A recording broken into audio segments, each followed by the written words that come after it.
Assalamualaikum warahmatullahi wabarakatuh. Apa kabar semuanya? Ketemu lagi dengan channelnya Umi Nurul Atikoh dengan mata pelajaran Al-Quran Hadis kelas 10. Adapun tema yang akan kita bahas hari ini adalah pokok ajaran Al-Quran. Baiklah anak-anak sekalian, marilah kita saksikan tayangan berikut ini.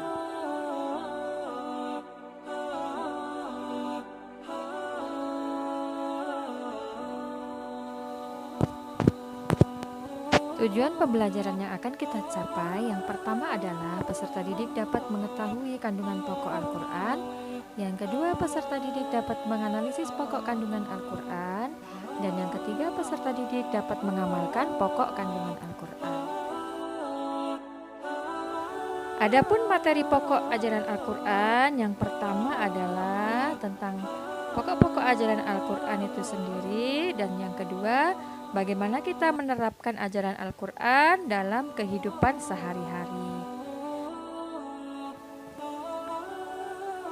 Adapun pokok ajaran Al-Quran yang pertama membahas tentang akidah, yang kedua akhlak, yang ketiga ibadah dan muamalah, yang keempat hukum, kelima sejarah, dan yang keenam adalah membahas tentang ilmu pengetahuan. Jadi masing-masing terbagi menjadi 6 bagian.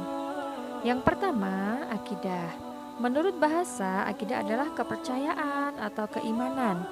Dan menurut istilah, akidah adalah kepercayaan yang diyakini oleh hati dan diamalkan oleh perbuatan. Contohnya misalnya tentang akidah ini terdapat dalam surat Al-Maidah ayat 3. Bismillahirrahmanirrahim. Al-yauma akmaltu lakum dinakum wa atmamtu alaikum nikmati wa raditu lakumul Islam madinah. Yang kedua adalah akhlak. Akhlak menurut bahasa adalah sifat, tabiat, budi pekerti atau perangai. Adapun menurut istilah, akhlak adalah sifat yang tertanam dalam diri seseorang untuk melaksanakan kehidupan sehari-hari.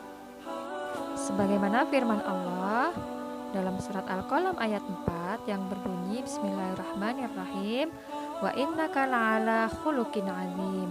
Artinya, dan sesungguhnya kamu Muhammad benar-benar berbudi pekerti yang agung. Selanjutnya, yang ketiga adalah ibadah dan muamalah. Yang kedua, pokok ini masing-masing berkaitan dengan hablum minallah dan hablum minannas.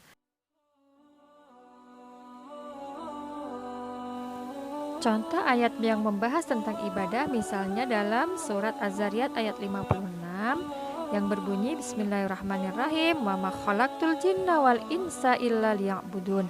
Artinya, dan aku tidak menciptakan jin dan manusia melainkan untuk mengabdi kepadaku. Itu adalah contoh ayat tentang ibadah.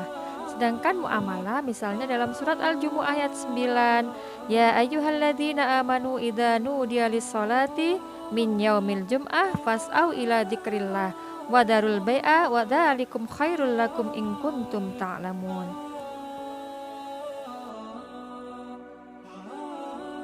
Selanjutnya adalah pokok isi Al-Quran yang berkaitan dengan masalah hukum.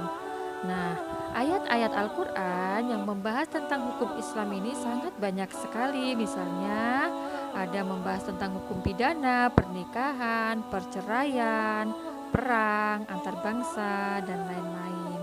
Contohnya misalnya di sini tentang hukum orang yang mencuri. Dalam surat Al-Maidah ayat 38, Bismillahirrahmanirrahim, wasariqu wasariqatu faqta'u aydiyahuma jazaa'an bima kasaban nakala minallah wallahu azizun hakim. Ini salah satu contohnya. Selanjutnya ayat yang membahas tentang sejarah. Sejarah adalah kisah atau peristiwa yang telah terjadi di masa lampau. Misalnya kisah para nabi dan rasul, kisah sahabat nabi dan lain-lain yang diceritakan dalam Al-Quran sebagai ibrah bagi manusia. Seperti yang terdapat dalam Al-Quran surah Yusuf ayat 111 yang berbunyi Laqad kana fi qasasihim ibratul liulil albab. Ma kana hadisan yuftara walakin tasdiqal ladzi baina yadayhi wa tafsila kulli syai'in wa hudaw wa rahmatan liqaumin yu'minun. Ayat ini menceritakan tentang kisah-kisah dalam Al-Quran yang bisa menjadi ibrah bagi manusia. Selanjutnya, dalam Al-Quran juga terdapat ayat-ayat yang membahas tentang ilmu pengetahuan. Misalnya membahas tentang ilmu biologi, farmasi, geografi, astronomi, dan lain-lain. Contohnya, misalnya terdapat dalam Al-Quran surat An-Nahl ayat 69 yang berbunyi, Bismillahirrahmanirrahim. Summa kuli min kulli thamarati fasluki subula rabbiki dhulula yakhruju min butuniha syarabun muhtalifun alwanuh fihi shifa'un linnas inna fi dzalika laayatan liqaumin yatafakkarun. Ayat ini menceritakan tentang ilmu pengetahuan yang berkaitan dengan ilmu pengobatan atau farmasi. Selain masih banyak lagi ayat-ayat yang lainnya. Yang terakhir, bagaimana cara kita menerapkan ajaran Al-Quran dalam kehidupan sehari-hari?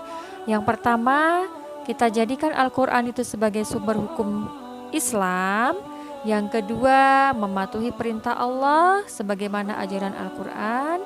Yang ketiga, membenarkan apa yang sudah disampaikan dalam Al-Quran. Dan yang keempat adalah mempelajari ilmu pengetahuan yang terdapat di dalam Al-Quran. Insya Allah, bila kita bisa menerapkan keempat penerapan ini dengan baik dalam kehidupan sehari-hari, maka kita akan menjadi orang-orang yang selalu berpedoman kepada Al-Quran, dan kita akan selalu berada di jalan yang lurus. Amin ya rabbal alamin. Terima kasih atas segala perhatiannya. Dan tidak lupa, marilah kita tutup pelajaran kita hari ini dengan bersama-sama melafazkan lafaz hamdalah. Alhamdulillahirabbil alamin. Umi akhiri, wassalamualaikum warahmatullahi wabarakatuh.